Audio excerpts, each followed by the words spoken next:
নিরপেক্ষতার প্রথমে সে নিরপেক্ষতার শপথ ভঙ্গ করছে। তাহলে ৭২-এর সংবিধান যদি অর্ডার থেকে সৃষ্টি হয়ে থাকে, অর্ডার ১০-এর থেকে কেন জুলাই পরিষদ আহ্বান করলেন না? কত বড় স্পর্ধা আছে! জুলাই যোদ্ধাদের বিরুদ্ধে আপনি মামলা করতে গেছেন কোর্টে, এবং জনগণের আন্দোলনের মুখে সবসময় বিএনপির পতন হয়।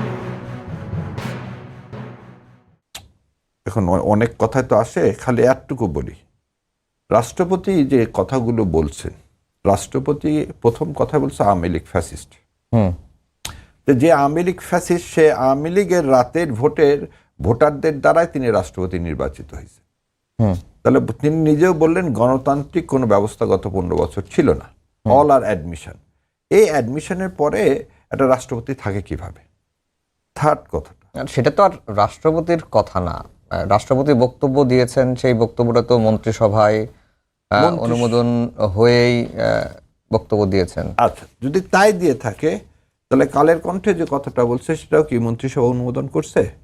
যে ইউনূস সরকার তাকে গৃহবন্দী করে রাখছে, ইউনূস সরকার তাকে কথা বলতে দেয়নি, বিএনপি তাকে রক্ষা করছে, তাহলে এটাও কি তাহলে মন্ত্রিসভার কথা? মানে দুইটা যদি কথা এক হয়ে থাকে। আর একটা জিনিস আপনাকে বলি, আপনি একটা দল থেকে আপনাকে করে দিল, ধরে নেন ওখানে লেখা থাকলো যে আমি একটা রাজনৈতিক আদর্শে বিশ্বাসী, আমি তো পদত্যাগ করবো। যদি কেউ যদি আপনার মতের সাথে মিল না হয়, তাহলে কি আপনাকে পদত্যাগ করা থেকে কেউ আটকায় রাখতে পারবে? পারবে না। দ্বিতীয় যে জিনিসটা বললেন, রাষ্ট্রপতিকে দিয়ে আপনি কেন পড়ালেন? বললেন এটা সংবিধানের বাধ্যবাধকতা। তো সংবিধানের বাধ্যবাধকতায় তো আপনি কোথায় আছে? অভ্যুত্থানের মাধ্যমে প্রধানমন্ত্রী মন্ত্রিসভা জোর করে ফেলে দেওয়াটা, এটা কোথায় আছে? আপনি বলতেছেন প্রধানমন্ত্রী, যেমন আমরা এখন বললাম যে অধিবেশন ডাকতে পারবে না, প্রধানমন্ত্রী ছাড়া তো আপনি সংসদ বাতিলও করতে পারবেন না। এই সংবিধান করতেছে। এই সংবিধানে প্রধানমন্ত্রী বাতিল না করলে, জরুরি অবস্থা জারি না হলে, আপনি তো কোনোভাবে ইলেকশন 29 সালের আগে করতে পারেন না। তো আমার কাছে মনে হয় যে বিএনপি যে জাল বিছাচ্ছে, সেই জালে বিএনপি নিজেই ঢুকে যাচ্ছে। এবং এই যে স্পিকার সাহেব বলছেন প্লে কার্ড না দেখানো, প্লে কার্ড না, পৃথিবীর বিভিন্ন দেশে প্লে কার্ড কেন? বিভিন্ন দেশে মাথায় ব্যান পরে ঢোল পর্যন্ত নিয়ে গেছে বিভিন্ন দেশে পার্লামেন্ট। তো আজকে এই কথাগুলো এইভাবে না বলে যদি এইভাবে বলা যায় যে আপনাকে, যে রাষ্ট্রপতিকে কখনো লেজিটিমেসি দেয়নি কেউ, এই রাষ্ট্রপতি আওয়ামী লীগের প্রেতাত্মা, এই কথা সবাই বলছে। এই রাষ্ট্রপতি কোনদিন এই দেশকে ধারণ করে না। তার চেয়ে বড় কথা, এই রাষ্ট্রপতি এই দুটা সাক্ষাৎকারে এটা প্রমাণ যে আওয়ামী লীগ তার স্বার্থে দেশকে, সার্বভৌমত্বকে, সবকিছুকে বিলীন করে দিতে পারে ক্ষমতার জন্য। এটা আরেকটা দিক হচ্ছে যে শোক প্রস্তাব নিয়েও যেটি অনেকেই প্রতিবাদ জানিয়েছেন, যেখানে শোক প্রস্তাবের মধ্যে ৭১ সালে যেটি বললাম যে এটা দাঁড়াইছে কারা, কেউ কিন্তু সংসদের মধ্যে বোধহয় কেউ জানায়নি।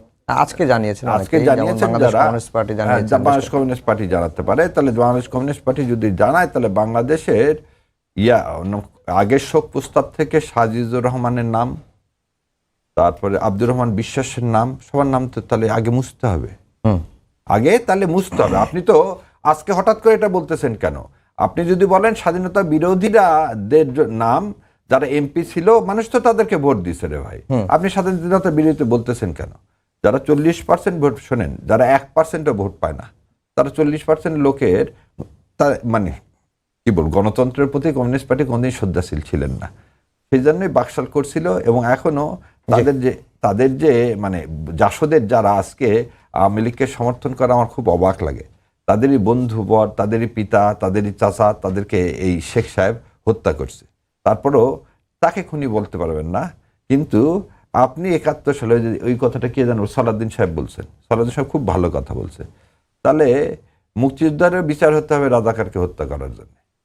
যদি আপনি আজকে কত বড় স্পর্ধা আছে, জুলাই যোদ্ধাদের বিরুদ্ধে আপনি মামলা করতে গেছেন কোর্টে, এটাই কেবল তো শুরু। বললাম যে জাল বিছাইছেন, সে জালের মধ্যে আপনি অলরেডি পা দিয়ে ফেলছেন। এখান থেকে কিভাবে বের হবে বিএনপি জানে, কারণ বিএনপি সবসময় মাখায়, ৯১ সাল থেকে মাখিয়ে আসে, কোনোদিন বের হতে পারে না। এবং জনগণের আন্দোলনের মুখে সবসময় বিএনপির পতন হয়। প্রথম জিনিস হচ্ছে, এই সংসদ কালকে যে বসছে, এই সংসদ আমার কাছে তো মনে হচ্ছে যে স্পিকার সাহেব যেটা বলছেন, স্পিকার সাহেব মনে ঠিক বলেন। আচ্ছা, স্পিকার সাহেব নিরপেক্ষ যে নিরপেক্ষতার প্রথমে সেই নিরপেক্ষতার শপথ ভঙ্গ করছেন। কেন করছেন? এই সংসদ বসবে হচ্ছে জুলাই অধ্যাদেশ আদেশের 10-এর বলে। 10-এ বলা আছে সংসদ নির্বাচন ঘোষিত হইবার 30 দিনের জিগা দিবসের মধ্যে যে পদ্ধতিতে জাতীয় সংসদ প্রথম অধিবেশন আহ্বান করা হয় অনুরূপ পদ্ধতিতে প্রথম অধিবেশন আহ্বান করা হবে। তাহলে আহ্বানটা কে করবেন? রাষ্ট্রপতি করবেন। কার পরামর্শে করবেন? প্রধানমন্ত্রীর পরামর্শে। রাষ্ট্রপতি তার নিজে করতে পারবেন না, প্রধানমন্ত্রীর পরামর্শ। তাহলে প্রধানমন্ত্রী তাহলে জুলাইকে, কালকে আমি এই কথা আগেও বলছি, কালকে এই রাষ্ট্রপতির যে ভাষণ বা কালকে যত ভাষণ জুলাই সব বলতেছি, জুলাই সনদ নিয়ে কথা বলতেছি। দ্বিতীয় কথা, সরকার যখন 133টা অধ্যাদেশ সেটা প্লেস করলেন বিল আকারে, সেখানে জুলাই আদেশটা ছিল না। এখানে ওনারা একটা কথা বলতেছেন, আদেশকে তো অধ্যাদেশ না হলে তাকে কি করা যাবে না, আইনে প্রণয়ন করা যাবে না।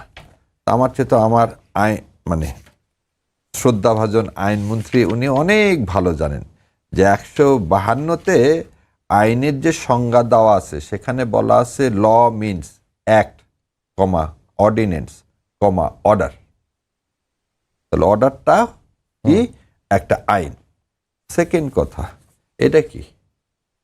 Provisional constitutional order 1972।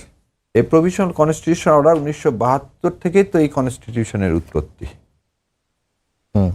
এই কনস্টিটিউশনের উৎপত্তি ওনারা যে বলতেছে চাচ্ছে যে এই অর্ডারের কোনো ভ্যালু নাই। তাহলে এইভাবে যদি আমি ধরি, প্রভিশনাল কনস্টিটিউশন অর্ডার থেকে 72-এর সংবিধান, তাহলে 72-এর সংবিধান যদি অর্ডার থেকে সৃষ্টি হয়ে থাকে, তাহলে আজকে এই অর্ডার 10-এর থেকে কেন জুলাই পরিষদ আহ্বান করলেন না? এবং আহ্বান করার একটা লাস্ট দিন আছে 13 তারিখে।